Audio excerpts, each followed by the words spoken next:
पूर्व शत्रुता को केंद्र करी जड़े नाबालक अन्य जड़े नाबालक को छुरी भोसी हत्या करिछि। तेबे प्रथमे सामान्य क्रिकेट खेल को नहीं नाबालकों मध्य गंडगोल होइथिला आउ परे प्रतिशोध पाई एबे हत्याकांड घटिथिबा अभियोग होइछि। सेपटे नाबालक उपरकू छुरामाड़ हेबा परे गुरुतर अवस्था ताको उद्धार करी मेडिकल को निया जाइथिबा बेले चिकित्सित अवस्था तार प्राण जाइथिबा सूचना रहिछि। तेबे पुअर रक्त जुडुबुडु सबको देखि हॉस्पिटल परिसर मध्य छाती फटाई कांदुछि मां। सामान्य क्रिकेट खेलरू देखा देइथिला शत्रुता आउ सेही शत्रुता एबे पुअर जीवन नहीं गला।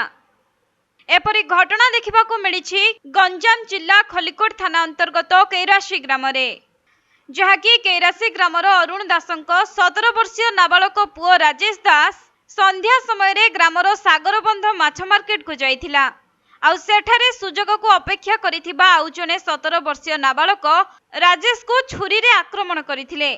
एपरिकी राजेश रो पेट छाती और गड़ को छुरी रे आक्रमण करिबा परे राजेश रक्त जुडुबुडु होई गुरुतर होई पड़िथिले।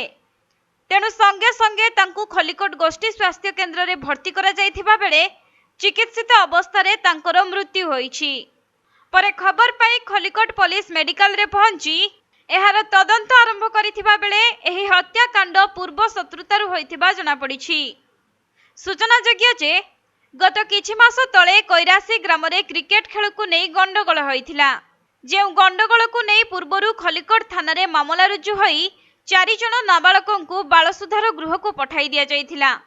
तेबे सेही गंडगोल रे माड़ खाइथिबा नाबालक जनक प्रतिशोधर अपेक्षा करी राजेश को हत्या करिथिबा पुलिस सूत्ररु जଣା पड़िछि।